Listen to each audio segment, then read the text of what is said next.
चलो ताहले अब क्लास दो बई बई तबन एतहबा जाय को जैनोआ और तेहिᱧᱟᱜ ᱫᱚ क्लास दो मेनाआ जहाँ ᱚᱱᱟ ᱫᱚ हॉर्मोन हॉर्मोन ᱨᱮᱱᱟᱜ जहाँ उद्भिद हॉर्मोन माड़ाᱝ दिन दबन क्लास कदा जहाँ दो हॉर्मोन जहाँ प्राणी हॉर्मोन रेनाग तेहिᱧ दो उद्भिद हॉर्मोन बन पढ़ावा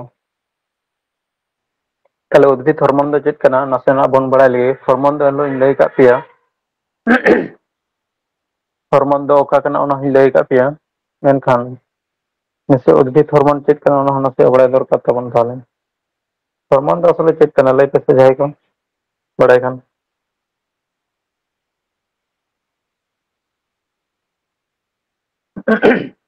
ᱢᱤᱫ ᱨᱚᱠᱚᱢ ᱠᱷᱚᱨᱤᱛᱚ ᱯᱚᱫᱟᱨᱛᱷᱚ ᱥᱮ ᱨᱚᱥ ᱠᱟᱱᱟ ᱦᱮᱸ ᱡᱟᱦᱟᱸ ᱫᱚ ᱢᱤᱫ ᱡᱟᱭᱜᱟ ᱠᱷᱚᱱ ᱠᱷᱚᱨᱚᱱ ᱠᱟᱛᱮ ᱮᱴᱟᱜ ᱡᱟᱭᱜᱟ ᱨᱮ ᱠᱤᱝᱵᱟ ᱚᱱᱟ ᱡᱟᱭᱜᱟ ᱨᱮᱦᱚᱸ ᱚᱱᱟ ᱦᱚᱨᱢᱚᱱᱮ ᱠᱟᱹᱢᱤᱭᱟ ᱛᱟᱯᱚᱨᱮ ᱚᱱᱟ ᱫᱚ ᱟᱥᱛᱮ ᱟᱥᱛᱮ ᱫᱷᱚᱝᱥᱚᱭᱮᱱ ᱜᱮ ᱚᱱᱟᱜᱮ हॉर्मोन दो ताहले उद्भिद हॉर्मोन हᱚᱸ ᱚᱱᱠᱟ ᱜᱮ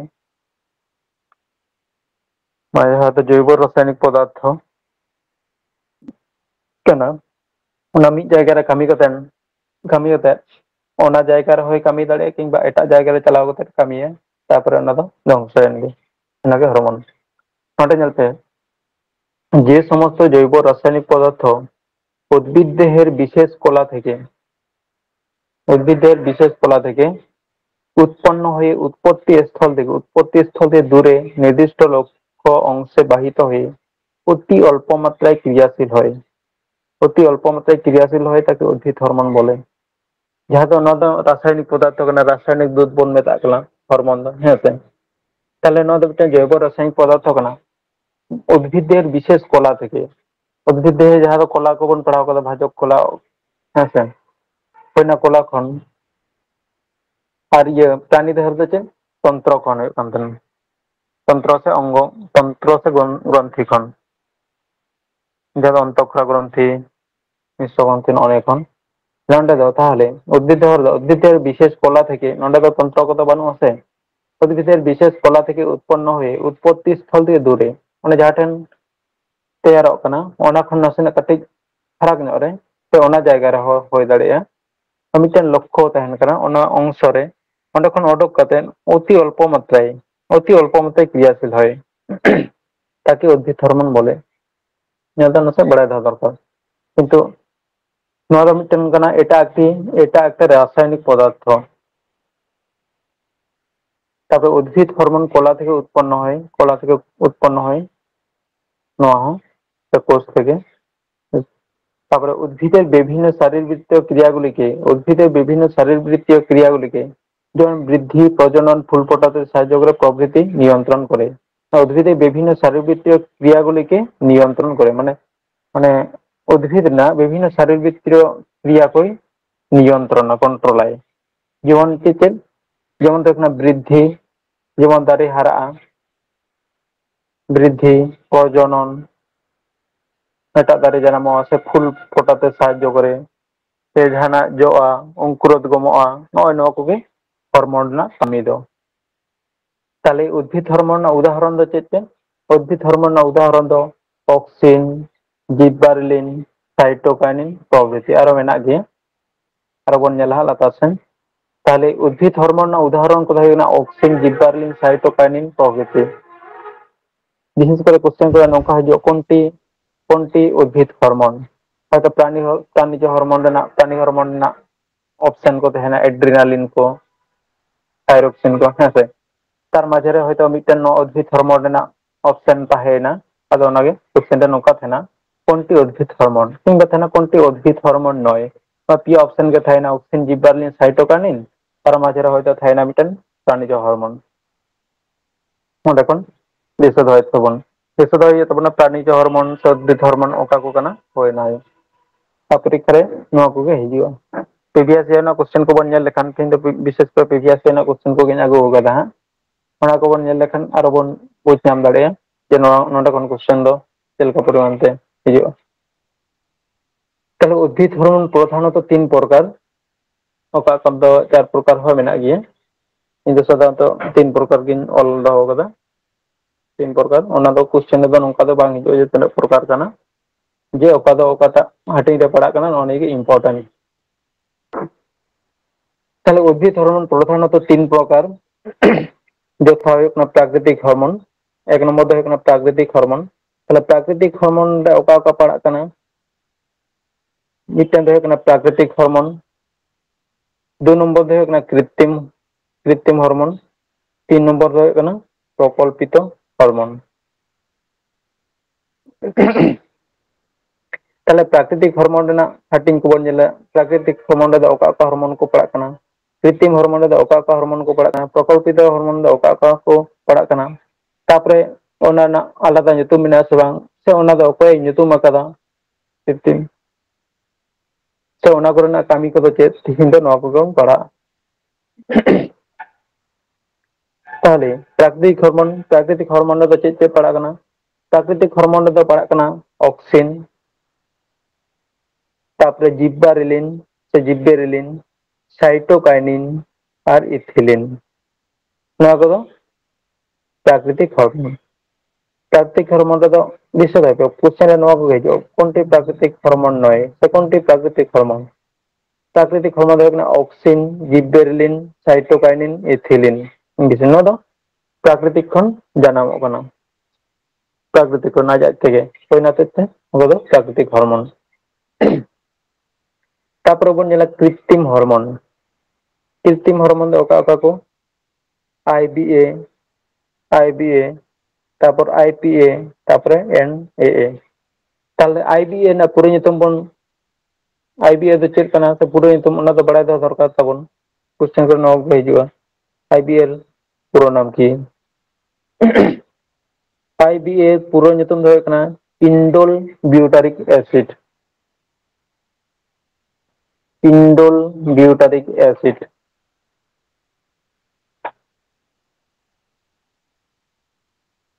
কৃত্রিম হরমোন ᱫᱚ ᱦᱩᱭᱩᱜ ᱠᱟᱱᱟ এই হরমোনগুলিকে কৃত্রিমভাবে তৈরি করা হয়। কৃত্রিমভাবে তৈরি করা হয়, যেমন ফলন বাড়ানোর জন্য নানা রকম স্প্রে করা হয়। যেমন জাহানাᱜ সবজি করে ᱜᱮ ᱥᱮ ᱫᱟᱨᱮ ᱠᱚᱨᱮ ᱜᱮᱵᱚᱱ ᱧᱮᱞ ᱠᱟᱫᱟ, ফলন বাড়তি ᱞᱟᱹᱜᱤᱫ ᱱᱟᱱᱟ ᱨᱚᱠᱚᱢ ᱨᱟᱱ ᱠᱚᱵᱚᱱ ᱞᱟᱜᱟᱣᱟ ᱥᱮ ᱥᱯᱨᱮᱭᱟᱜ ᱟᱵᱚᱱ।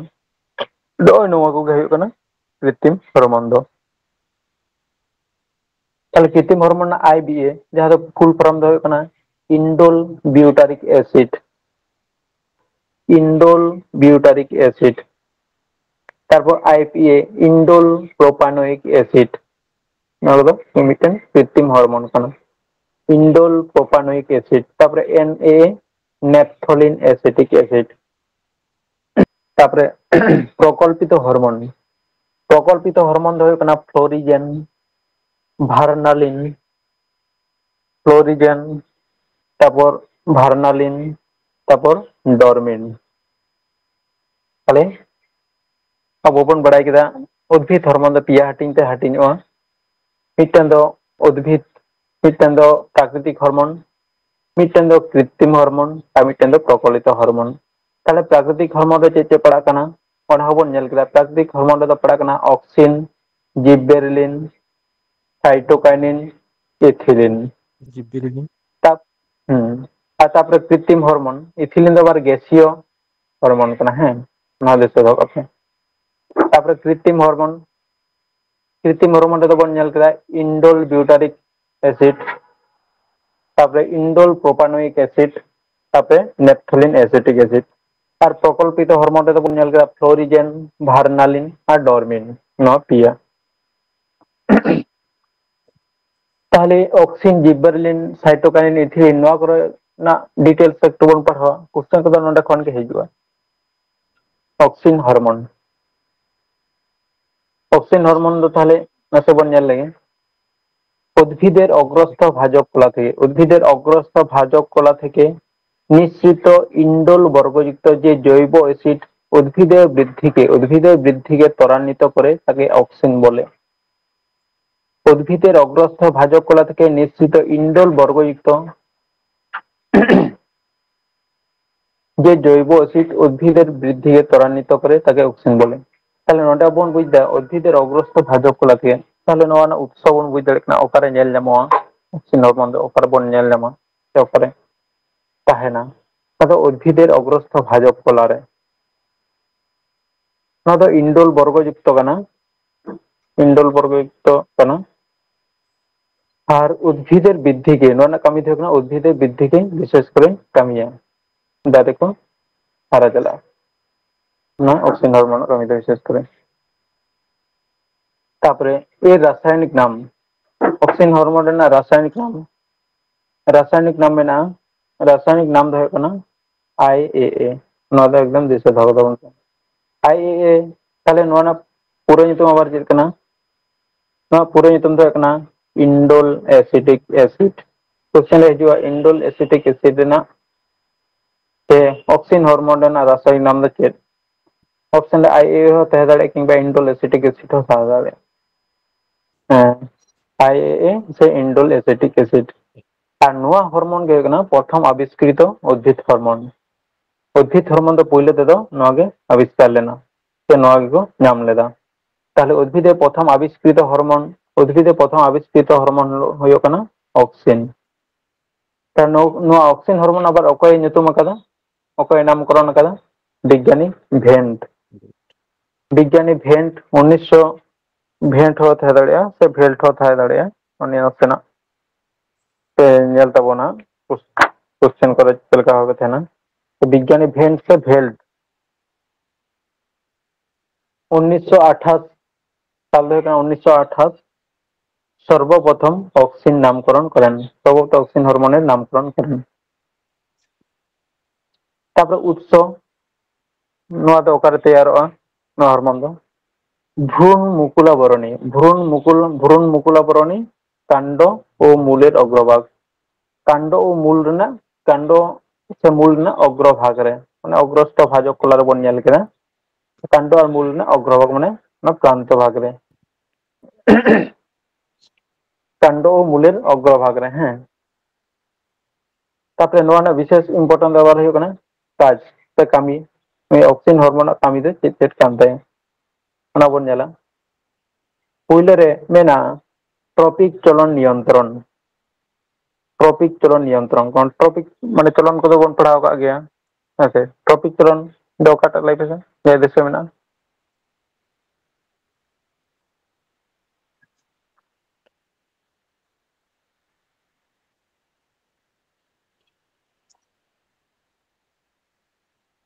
ज्यादा मिटन अभिमुख ते चला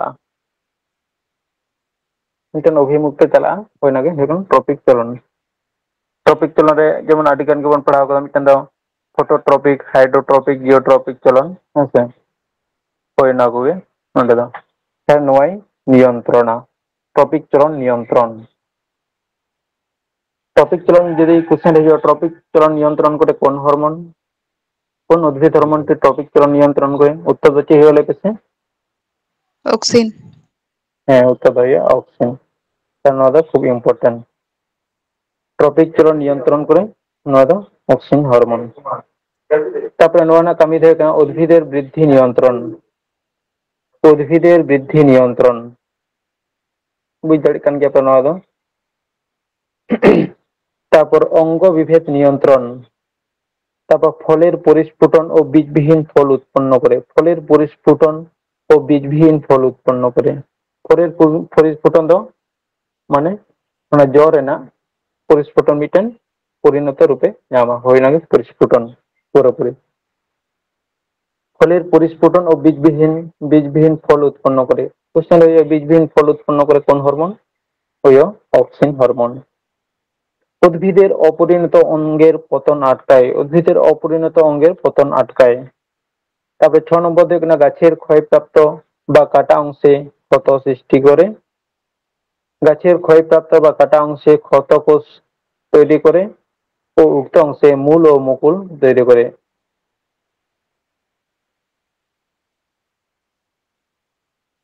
নদ অক্সিন হরমোন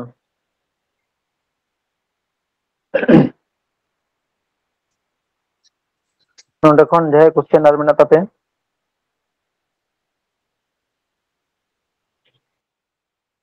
ताले आपो दो ऑक्सिन हार्मोन ना विशेष करे तो बन दिशे होया उनी रासायनिक नाम तो लई केदा IAA से इंडोल एसिटिक एसिड तापरे नोआ दो कना उद्भिदेर प्रथम आविष्कृत हार्मोन तापरे उद्भिदेर प्रथम आविष्कृत हार्मोन दो कना ऑक्सिन তারপরে বিজ্ঞানী ভেন্ট 1928 সর্বপ্রথম অক্সিন নামকরণ করেন। উৎস বন জেলা ভ্রূণ মুকুলাবরণী কাণ্ড ও মূলের অগ্রভাগ। আর কামি দেবন জেলা কাজ দেবন জেলা ট্রপিক চলন নিয়ন্ত্রণ, উদ্ভিদের বৃদ্ধি নিয়ন্ত্রণ আর বীজবিহীন ফল উৎপন্ন করে। ᱡᱟᱦᱟᱸ ᱫᱚ ᱠᱟᱹᱢᱤ ᱠᱚᱫᱚᱧ ᱦᱟᱭᱞᱟᱭᱤᱴ ᱟᱠᱟᱫᱟ ᱡᱟᱦᱟᱸ ᱠᱟᱡ ᱠᱚ ᱦᱳᱭ ᱚᱱᱟ ᱠᱚᱜᱮ ᱠᱟᱡ ᱠᱚᱜᱮ ᱵᱤᱥᱮᱥ ᱱᱚᱰᱮ ᱠᱷᱚᱱ ᱫᱚ ᱠᱚᱥᱪᱮᱱ ᱦᱤᱡᱩᱜᱼᱟ ᱦᱳᱭ ᱚᱱᱟ ᱠᱚᱜᱮ ᱵᱟᱹᱲᱛᱤ ᱠᱟᱭᱛᱮ ᱫᱤᱥᱟᱹ ᱫᱚᱦᱚ ᱠᱟᱛᱟᱵᱚᱱ ᱯᱮ তারপরে ᱵᱚᱱ ᱧᱮᱞᱟ জিববারেলিন সে জিববেরেলিন হরমোন।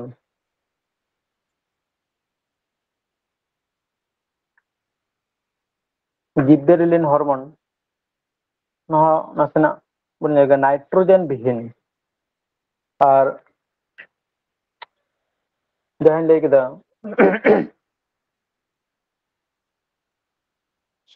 ᱯᱩᱭᱞᱳ ᱨᱮ ᱡᱟᱦᱟᱸ ᱚᱠᱥᱤᱱ ᱦᱚᱨᱢᱳᱱᱤᱧ ᱞᱟᱹᱭ ᱠᱮᱫᱟ ᱚᱱᱟ ᱫᱚ ᱱᱟᱥᱮᱱᱟᱜ ᱚᱞ ᱠᱟᱜ ᱯᱮ ᱚᱱᱟ ᱫᱚ নাইট্রোজেন যুক্ত নাইট্রোজেন যুক্ত সাইটে অল কাপ पे কিংবা পয়েন্ট রে নাসেনাᱜ আর নওয়া ᱫᱚ জিববারেলিন হরমোন ᱫᱚ ᱦᱩᱭᱩᱜ ᱠᱟᱱᱟ নাইট্রোজেন বিহীন।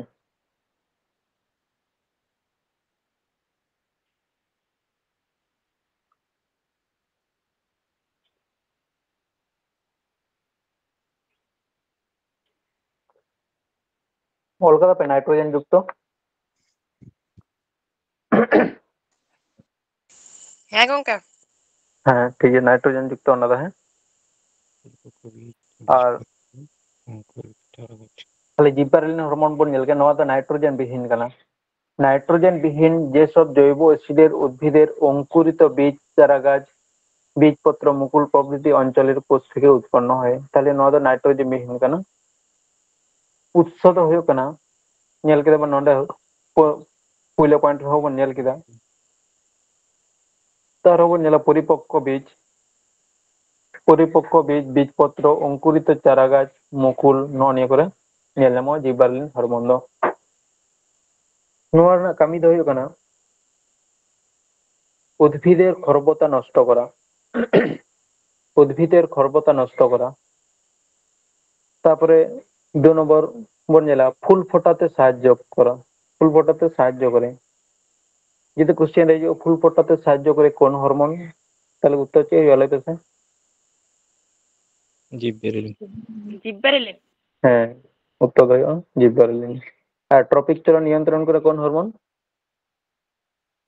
অক্সিন হরমোন অক্সিন হ্যাঁ ওটা ট্রপিক চলন ওটা হলো অক্সিন। আর ফুল ফোটাতে সাহায্য করে নওয়া হলো জিববারেলিন। তারপরে বীজের অঙ্কুরোদ্গমে সাহায্য করা বীজের অঙ্কুরোদ্গম যাহা ᱫᱚ অঙ্কুরᱚᱜᱼᱟ ᱦᱳᱭ ᱚᱱᱟ ᱫᱚ ᱦᱩᱭᱩᱜ ᱠᱟᱱᱟ ᱱᱚᱣᱟ হরমোন ᱜᱮ ᱠᱟᱹᱢᱤᱭᱟ জিববারেলিন হরমোন গে। তারপরে 4 নম্বর মুকুল ও বীজের সুপ্ত অবস্থা দূর করা। তারপরে 5 নম্বর কাক্ষিক ও পুষ্প মুকুলের পরিস্ফুটন করা কাক্ষিক ও পুষ্প মুকুলের পরিস্ফুটন করা নওয়া ᱦᱩᱭᱩᱜ ᱠᱟᱱᱟ জিববারেলিন হরমোনাᱜ ᱠᱟᱹᱢᱤ। কাক্ষিক মুকুল আর পুষ্প মুকুল অকাᱴᱟᱜ ᱠᱟᱱᱟ ᱵᱟᱲᱟᱭ ᱯᱮ?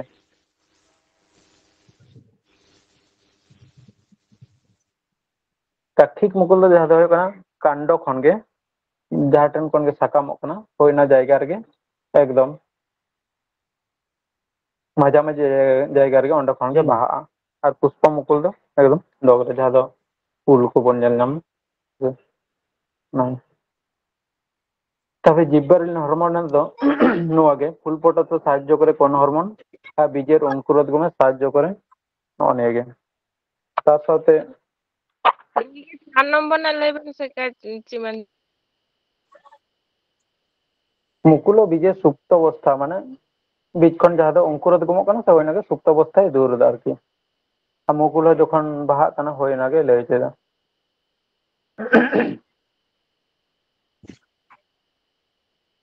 মুকুল ও বীজের সুপ্ত অবস্থা ᱫᱚ অনাগে দূর ᱮᱫᱟ। মুকুল ᱠᱷᱚᱱ পুরোপুরি মুকুল তে চালাᱜ ᱠᱟᱱᱟ আর বীজ ᱦᱚᱸ অঙ্কুরোদ্গম তে চালাᱜ ᱠᱟᱱᱟ ᱦᱳᱭ ᱚᱱᱟᱜᱮ সুপ্ত অবস্থায় দূর ᱮᱫᱟ। আর নওয়া ᱫᱚᱵᱚᱱ ᱧᱮᱞᱟ ᱚᱠᱚᱭ আবিষ্কার ᱠᱟᱫᱟ তাহলে জিববারেলিন হরমোন ᱫᱚ আবিষ্কার কাদায় বিজ্ঞানী কুরোসাওয়া। কুরোসাওয়া সাল দো হয়ে গেল 1926। 1926 সালে বিজ্ঞানী কুরোসাওয়া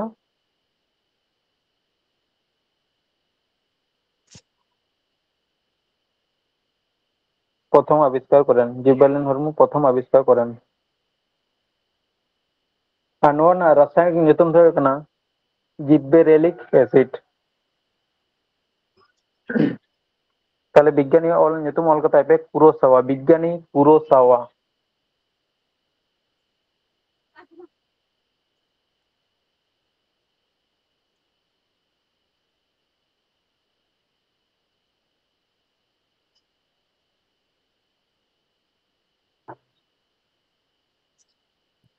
কুরোসাওয়া, হ্যাঁ, বিজ্ঞানী কুরোসাওয়া। সাল দল কাপে 1926।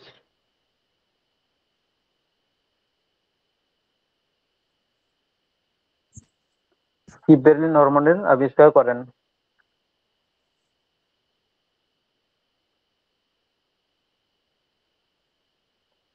অল কথা পে হ্যাঁ গঙ্কে ওরকম। অল হয়ে গেলে জᱚᱛᱚ ᱦᱚᱲ ᱠᱚ? হ্যাঁ গঙ্কে হই কিনা। হ্যাঁ ঠিক আছে। गंके रासायनिक नाम? রাসায়নিক নাম ধরে না জিব্বেরেলিক অ্যাসিড। জিব্বেরেলিন হরমোন সে অন্ডে দন্তন বাদ কাতে অন্ডে তো ক হইও তারপরে acid, gibberellic acid.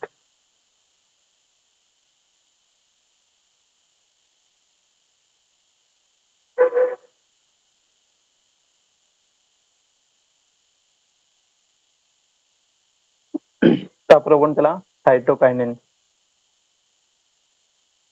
Cytokinin Nawa তাহলে বন পুলিয়র কে বন অল লাগে যে অকয় আবিষ্কার কাদা বই অল কাত থানা 1940 সালে অল্পে 1940 সালে ফোকো স্কুক 1940 সালে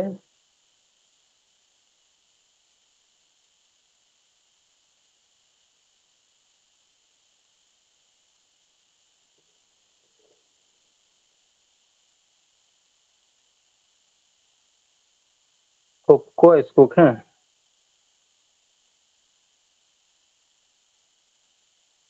1940 সালে বিজ্ঞানী ফোকো স্কুক এই হরমোন আবিষ্কার করেন। সাল হয়ে গেল 1940।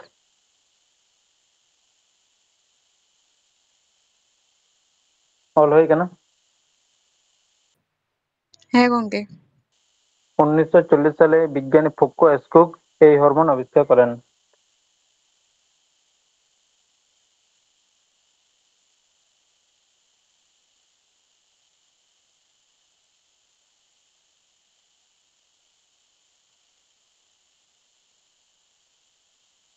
তারপরে উৎস হয়ে গেল বীজের শস্য, ফুল ও ফলের রস। বীজের শস্য, ফুল ও ফলের রস অনেক কোগে নওয়া করে সাইটোকাইনিন ᱫᱚ ᱧᱟᱢᱚᱜᱼᱟ। বীজের শস্যরে ফুল ও ফলের রস। তারপরে বন জেলা ভুট্টার শস্যে ও নারকেলের জলে অধিক মাত্রায় পাওয়া যায়। নারকেল জল সে ডাবের জলে অধিক মাত্রায় পাওয়া যায়। নারকেল জল ভিতরে যা তাহেনা নারকেলের জলে অধিক মাত্রায় থাকে নওয়া সাইটোকাইনিন হরমোন। নওয়া না কামি দ হুᱭᱩᱜ ᱠᱟᱱᱟ কোষ বিভাজন ত্বরান্বিত করা। কোষ বিভাজন ত্বরান্বিত করা আর পত্রমোচন বিলনিতকরণ। পত্রমোচন বিলনিতকরণ, তারপরে উদ্ভিদের জোড়া বিলনিত করা, মুকুল উৎপাদনে সাহায্য করা আর কলমের ক্ষেত্রে ফুলের বৃদ্ধি ত্বরান্বিত করা। আমি ধরেন কোষ বিভাজন ত্বরান্বিত করা, পত্রমোচন বিলনিতকরণ, উদ্ভিদের জোড়া বিলনিত করা, মুকুল উৎপাদনে সাহায্য করা, কলমের ক্ষেত্রে ফুলের বৃদ্ধি ত্বরান্বিত করা। যেমন মুকুল হাঁডে হবন নিয়ে কেদা আমি নোয়া কদো কম বেশি দো একই গে তাহেনা। তার মধ্যে বিশেষ করে ইম্পর্টেন্ট দো হাঁডে না গে। হ্যাঁ নোয়া না আরো যদি মেনা খানি ᱞᱟᱹᱭ ᱟᱯᱮ ᱠᱟᱱᱟ ᱱᱚᱣᱟ সাইটোকাইনিন ᱜᱮ ᱟᱨ ᱢᱤᱫᱴᱮᱱ সাইট ᱱᱚᱣᱟ ᱫᱚ কাইনিন ᱦᱚᱸᱠᱚ ᱢᱮᱛᱟᱜᱼᱟ, হ্যাঁ, সাইটোকাইনিন কে কাইনিন হঁকো মেতাᱜᱼᱟ।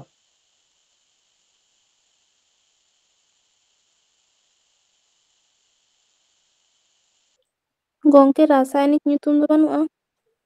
ᱨᱟᱥᱟᱭᱚᱱᱤक ᱧᱩᱛᱩᱢ ᱫᱚ ᱦᱩᱭᱩᱜ ᱠᱟᱱᱟ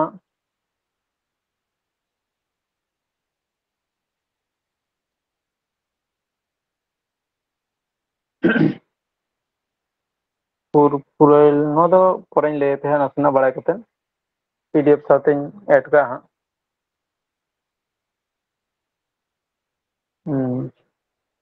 PDF ᱥᱟᱶᱛᱮ ᱱᱟᱥᱮᱧ ᱮᱰ ᱠᱟᱜᱼᱟ, ᱚᱱᱟ ᱫᱚ ᱧᱮᱞ ᱧᱚᱜ ᱠᱟᱛᱮ ᱛᱟᱯᱚᱨᱮ ᱵᱚᱱ ᱧᱮᱞ ᱞᱮᱜᱮ ইথিলিন। ইথিলিন নওয়া হবন আঞ্জম করা খুব ইম্পর্টেন্ট, কোশ্চেন করে ᱧᱟᱢᱚᱜ ᱜᱮᱭᱟ, ᱡᱮ ᱠᱳᱱᱳ কোশ্চেন ᱠᱚᱜᱮ ᱵᱚᱱ ᱯᱟᱲᱦᱟᱣ ᱠᱟᱜ ᱜᱮ। ᱱᱚᱣᱟ ᱫᱚ ইথিলিন ᱫᱚ ᱢূল কাণ্ড ফুল ফল ইত্যাদি উৎস ᱫᱚ ᱱᱚᱣᱟ ᱫᱚ ইম্পর্টেন্ট ᱫᱚ ᱵᱟᱹᱱᱩᱜᱼᱟ। ᱱᱚᱣᱟ ᱨᱮᱱᱟᱜ ᱠᱟᱹᱢᱤ ᱫᱚ, ᱱᱚᱣᱟ ᱨᱮᱱᱟᱜ ᱠᱟᱹᱢᱤ ᱜᱮ ᱤম্ᱯᱚর্টেন্ট। ফল পাকাতে সাহায্য করে, কোশ্চেন হিজুᱜᱼᱟ ᱟᱹᱰᱤ ᱡᱳᱨ ᱜᱮ। ফল পাকাতে সাহায্য করে কোন হরমোন? ফল পাকাতে সাহায্য করে কোন হরমোন লই পেছে? ইথিলিন। ইথিলিন। হ্যাঁ, ফল পাকাতে সাহায্য করে ইথিলিন। তারপরে বন ñela ফ্লোরিজেন।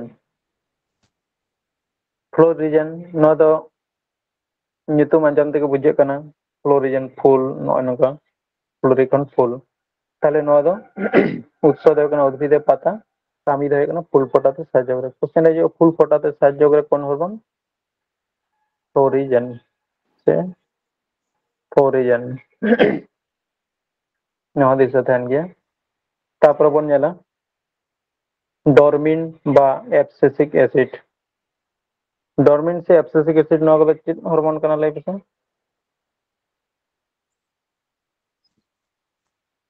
ᱚᱱᱟ ᱦᱟᱹᱴᱤᱧ ᱞᱮᱫ ᱫᱚᱧ, ᱯᱮᱭᱟᱧ ᱦᱟᱹᱴᱤᱧ ᱞᱮᱫᱟ, ᱛᱟᱦᱞᱮ ᱱᱚᱣᱟ ᱫᱚ ᱪᱮᱫ হরমোন ᱨᱮ ᱯᱟᱲᱟᱜ ᱠᱟᱱᱟ? প্রকল্পিত গঙ্কে। হ্যাঁ, নওয়া ᱫᱚ প্রকল্পিত হরমোন রে।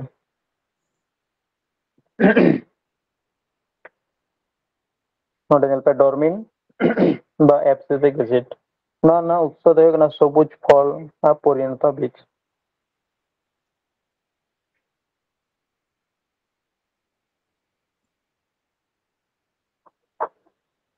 নওয়া ᱨᱮᱱᱟᱜ ᱠᱟᱹᱢᱤ ᱫᱚ ᱦᱩᱭᱩᱜ ᱠᱟᱱᱟ পাতা ও ফল ঝরা রোধ করে, পাতা ও ফল ঝরা, পাতা ও ফল ঝরা রোধ করে।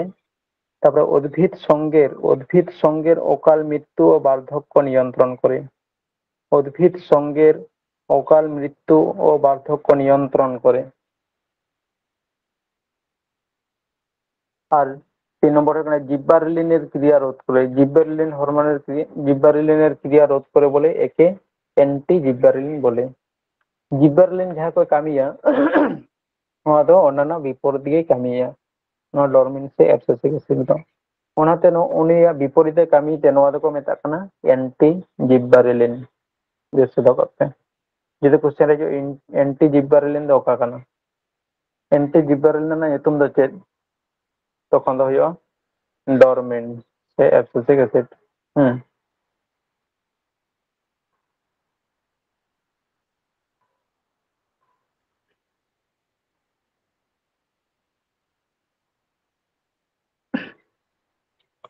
তারপরে ᱢᱤᱫ ᱵᱟᱨᱭᱟ হরমোন ᱨᱮᱱᱟᱜ ᱧᱩᱛᱩᱢ ᱚᱞ ᱯᱮ, ᱚᱱᱟ ᱫᱚᱧ ᱞᱟᱹᱭᱫᱟ।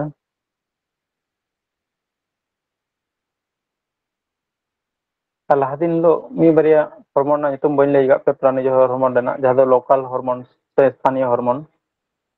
ᱵᱟᱲᱟᱭᱟᱯᱮ লোকাল হরমোন ᱫᱚ ᱚᱠᱟ ᱠᱚ ᱢᱮᱛᱟᱜᱼᱟ? ᱢᱤᱫ ᱵᱟᱨᱭᱟ হরমোন ᱨᱮᱱᱟᱜ ᱧᱩᱛᱩᱢ ᱚᱞ ᱯᱮ।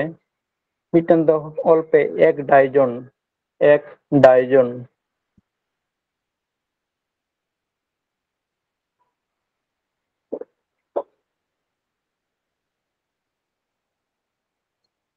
এক ডাইজোন ᱱᱚᱣᱟ ᱫᱚ হরমোন ᱠᱟᱱᱟ। ᱦᱮᱸ, এক ডাইজোন হরমোন। ᱱᱚᱣᱟ ᱫᱚ উৎস স্থল ᱫᱚ ᱱᱚᱣᱟ ᱫᱚ ᱚᱠᱟᱨᱮ ᱧᱮᱞ ᱧᱟᱢᱚᱜᱼᱟ?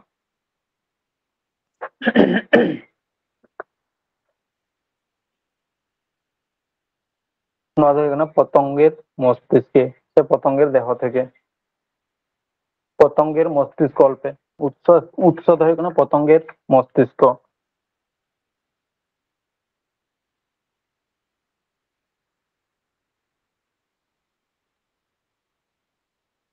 কলকাতা पे পতঙ্গের মস্তিষ্ক। হ্যাঁ গঙ্কে।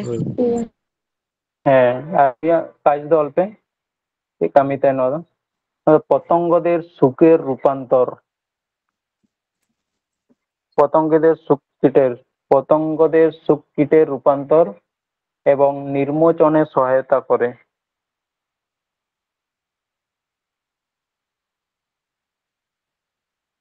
গঙ্কে আরবিন্দ লেবেন পতঙ্গদের সুখ কীটের রূপান্তর, তালে বছর রসু ক।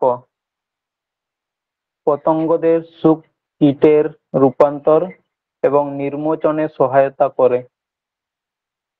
হ্যাঁ গঙ্কে আর মিটটান অল্পে juvenile hormone,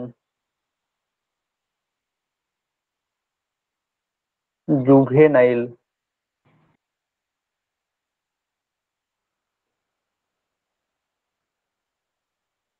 juvenile juvenile hormone note ना उत्स दो कना पतंगेर मस्तिष्क नोट ना उत्स है कना पतंगेर मस्तिष्क नोट ना कामी दो है कना पतंगदेर निर्मोचन प्रक्रियाय बाधा देय पतंगदेर निर्मोचन प्रक्रियाय बाधा देय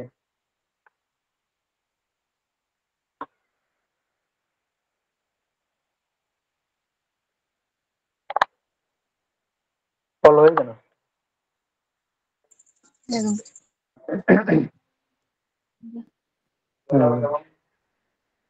नोआ दो नोकिन हॉर्मोन दो यदि क्वेश्चन हिजुआ पतंगेर देहे निश्चित हॉर्मोन से पतंगेर जे पतंग गठन दो ओका को हॉर्मोन नेल नामो एक डाइजन होयो और जुवेनाइल होयो तबे मिटेन दो पतंगेर निर्मोचन सहायता करे और मिटेन दो पतंगेर निर्मोचन प्रक्रिया बाधा दे नोआ विपरीत कामी दा और हते क्वेश्चन यदि खूब डीपली क्वेश्चन यदि हुआ तखन नोआ को क्वेश्चन दो को एमा और विशेष कर जब साइंस पार्ट कर जहाँ सिलेबास साइंस तेना तखन अनेक क्वेश्चन गुलो को एमा और जीके रे यदि साइंस तेना ताहले खान दो ओना दो नो डीप क्वेश्चन गुलो बाको एमा ताहले खान तिहिना जनो नेना दाबी को भितर मध्य नोआ को एमेना मोटामुटी नो क्वेश्चन रे बन चला हॉर्मोन शब्दटी प्रथम व्यवहार करें तो प्रथम के व्यवहार करें हॉर्मोन शब्दटी बेली प्रथम सोइटारलिंग अदो लहा दिन लो ले रे थना जब पहिले क्लास में हॉर्मोन शब्दटी प्रथम के व्यवहार करें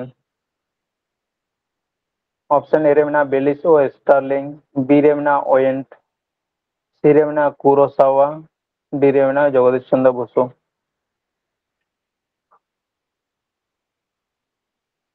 लय पे चेड उत्तर हुआ होगाटा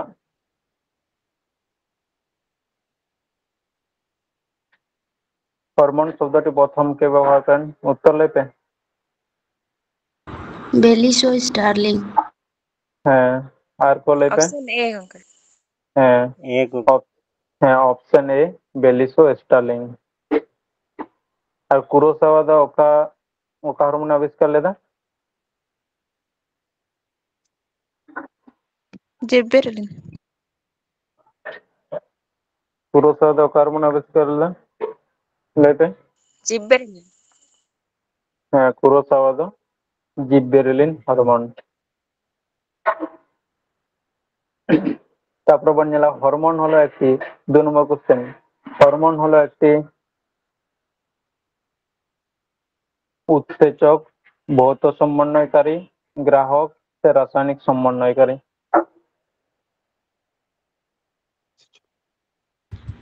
নৌকাটা হইব उत्तेजक হ্যাঁ রাসায়নিক সমন্বয়কারী रासायनिक ऑप्शन डी ऑप्शन डी হ্যাঁ হরমোন হলো একটি অপশন ডি রাসায়নিক সমন্বয়কারী ওনা রাসায়নিক সমন্বয়কারী के नहीं से रासायनिक वार्तावाहक को लिया से रासायनिक दूतों को लिया তাহলে 3 নম্বর কোশ্চেন, জীবদেহে রাসায়নিক সমন্বয় সাধনের কাজ করে কে? জীবদেহে রাসায়নিক সমন্বয় সাধনের কাজ করে কে? Option A vitamin, option B উৎসেচক, option C hormone, option D pheromone. ওকাটা হইবা hormone. Option C. Option C hormone.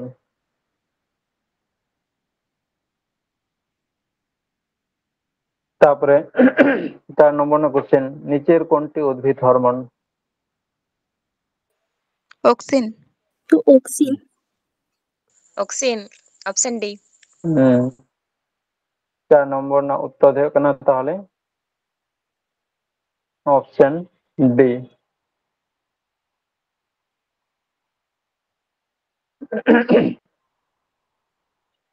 তারপর 5 নম্বর কোশ্চেন, নিচের কোনটি উদ্ভিদ হরমোন নয়? Option A. অ্যাড্রিনালিন। নিচের কোনটি উদ্ভিদ হরমোন নয়? Option A. এড্রিনালিন। নয় হয়ে কানা অপশন অপশন এ। এ। হ্যাঁ, অপশন এ অ্যাড্রিনালিন। তারপরে 6 নম্বর কোশ্চেন, নাইট্রোজেন বিহীন উদ্ভিদ হরমোন হলো? Option A. Option A. Nitrogen বিহীন উদ্ভিদ হরমোন হলো?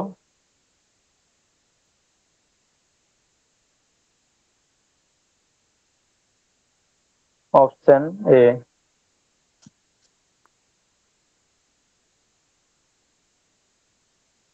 আর অক্সিন আর সাইটোকাইনিন দো হয়ে কানা কিন নাইট্রোজেন যুক্ত। হ্যাঁ, অক্সিন আর সাইটোকাইনিন দো নাইट्रोजन যুক্ত। प्राकृतिक हॉर्मोन के बारे हटिंग के मिटन दो नाइट्रोजन युक्त और मिटन दो नाइट्रोजन विहीन। नाइट्रोजन युक्त रे दो पड़ा कना नाइट्रोजन युक्त रे जो पड़ा कना ऑक्सीन और साइटोकाइनिन और नाइट्रोजन विहीन रे दो जिब्बेरेलिन।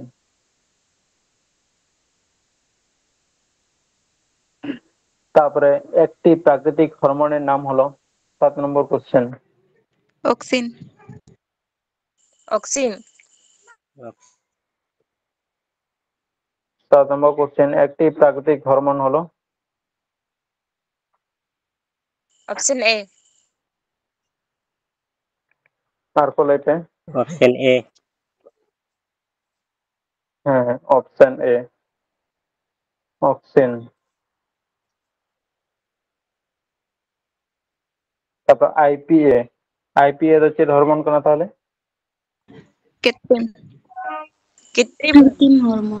না, হ্যাঁ নগদ, হ্যাঁ আইপিএ এন এ আইপিএ নগদ কৃত্রিম হরমোন। তারপর আইপিএ না পুরো নিয়ম চেট লেপে indole propionic acid. Indole propionic acid. Indole propanoic acid. N A না পুরো নিয়ম naphthalene acetic acid. Naphthalene acetic acid. তারপর আইবিএ ইন্ডোল বিউটারিক অ্যাসিড। তারপরে তাহলে 8 নম্বর কোশ্চেন বন লেগে, একটি কৃত্রিম হরমোন হলো? N A. একটি কৃত্রিম হরমোন হলো? Option B. A N B. B B option नंबर। B. Option B N A. N A না পুরো নিয়ম চেট naphthalene acetic acid. Naphthalene acetic acid. আর আইএ এর না পুরো নিয়ম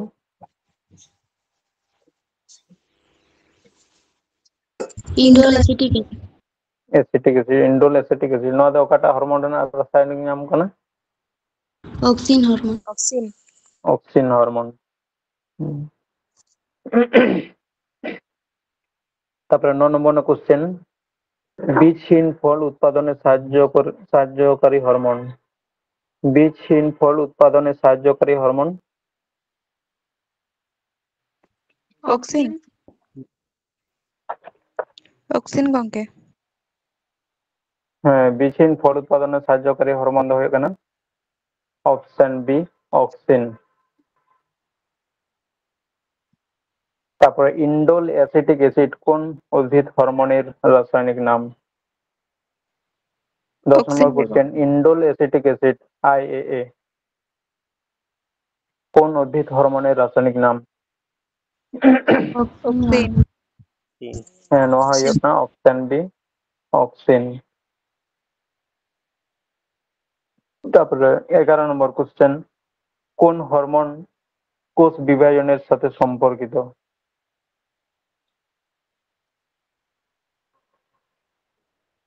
কোন হরমোন কোষ বিভাজনের সাথে সম্পর্কিত?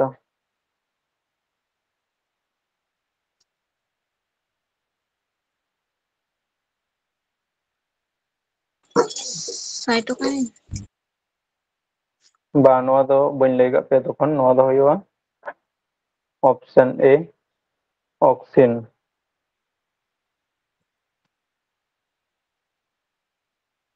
Option A, auxin.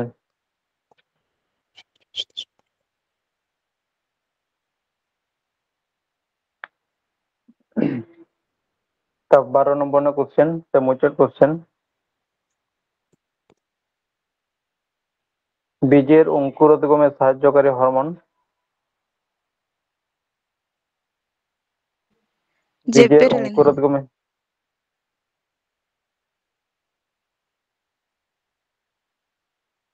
বীজের অঙ্কুরোদ্গমে সাহায্যকারী হরমোন? জিব্বেরেলিন জেব্বেরেলিন গংকে হ্যাঁ, অপশন সি, জিববেরেলিন।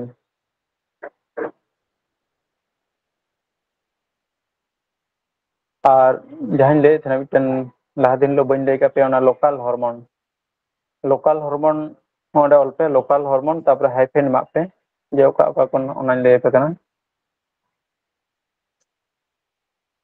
হ্যাঁ গংকে লোকাল হরমোন ᱫᱚ ᱚᱞ ᱯᱮ টেস্টোস্টেরন।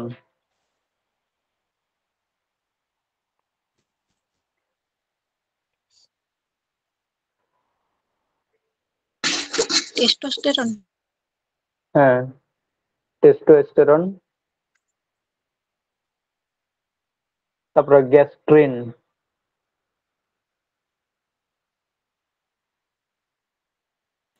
সে গঙ্কে গ্যাস্ট্রিন,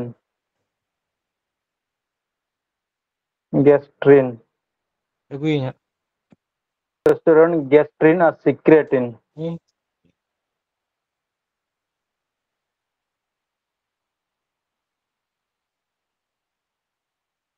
ᱱᱚᱣᱟ ᱠᱚᱫᱚ ᱦᱩᱭᱩᱜ ᱠᱟᱱᱟ ᱞᱳᱠᱟল ᱦᱚᱨᱢᱳᱱ।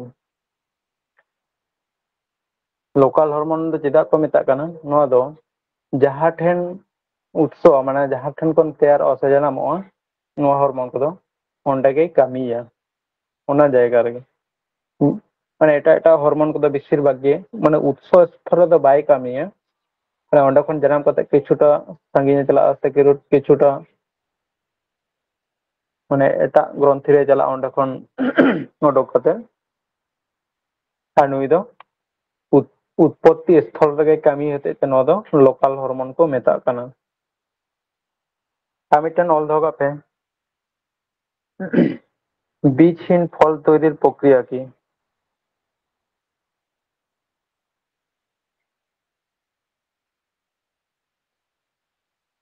বীজহীন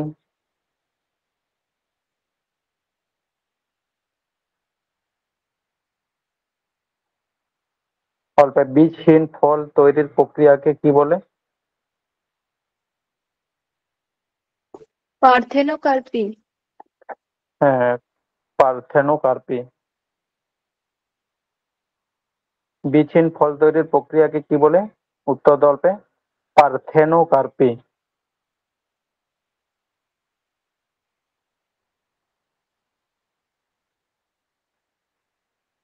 পার্থেনোকার্পি, হ্যাঁ। তাহলে বীজহীন ফল তৈরি ᱫᱚ ᱚᱠᱟᱴᱟᱜ হরমোনাᱜ ᱠᱟᱹᱢᱤ ᱠᱟᱱᱟ? অক্সিন লেখেছে অক্সিন অক্সিন হ্যাঁ ona mitten jaha প্রক্রিয়া kana বিশৃঙ্খল তৈরি প্রক্রিয়া ona do ko metag kana parthenocarpy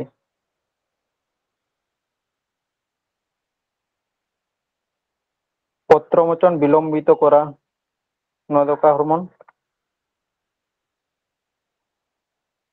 cytokinin cytokinin cytokinin তারপর জরা প্রতিরোধে সাহায্য করা ওনাও সাইটোকাইনিন গে উদ্ভিদের জরা বিলম্বিতকরণ নিলাইলেন হয় নয়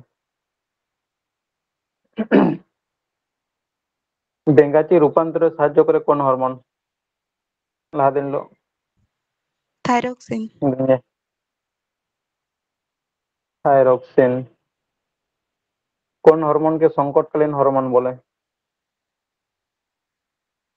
adrenaline adrenaline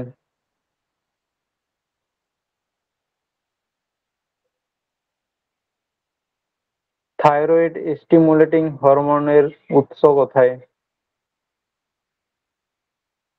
TSH thyroid stimulating hormone pituitary গ্রন্থি পিটুইটারি গ্রন্থি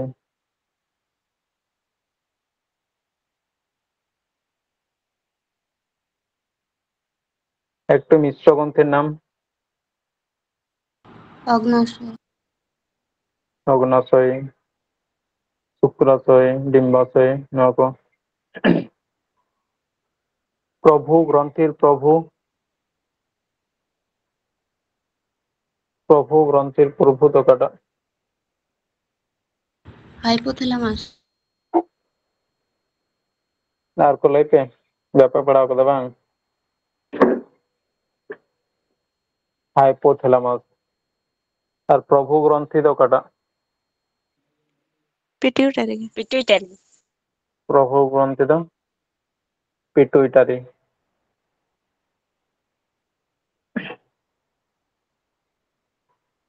মানবদেহের সবচেয়ে ক্ষুদ্র অনাল গ্রন্থি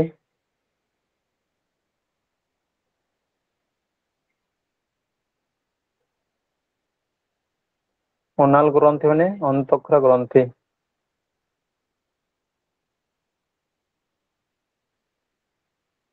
পিটুইটারি যতক্ষণ ক্ষুদ্র দেহে কেন পিনিয়াল আর পিনিয়াল যদি বাং থাকেনা তখন তো পিটুইটারি ঠিক আছে তাহলে তিনটা class do nana abge nonde class মুজে কেদা মা তাহলে সালাম ko sagun nyinda